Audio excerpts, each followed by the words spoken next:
parle d'élections locales et la presse se focalise sur les déplacements d'Abdoulaye Wade et Idrissa Seck. D'après un bulletin de la météo relayé par Radio Sénégal, le centre du Sénégal est arrosé et plusieurs zones ont recueilli plus de 40 mm, ce qui peut faire pousser une graine d'arachide. Vous appelez au ministère de l'Agriculture et on s'en lave presque les mains. Nous avons fini la mise en place et il reste aux commissions de procéder à la distribution effective. Mais c'est le gouvernement qui doit superviser le processus du début à la fin. Parce que quand il a récemment annoncé la baisse des prix des semences et des intrants, tout le monde avait applaudi.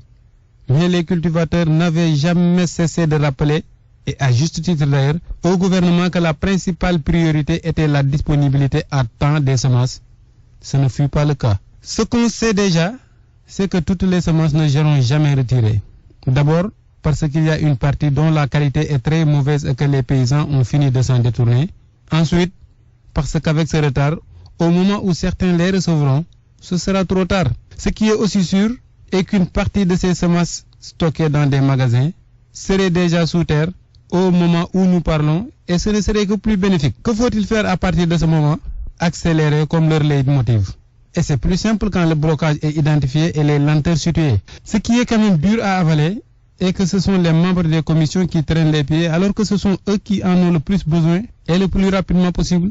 Si c'était l'économie générée par un marché hebdomadaire, ce ne serait pas peut-être aussi alarmant, mais nous parlons du secteur qui contribue le plus à la solidité de la croissance de notre pays.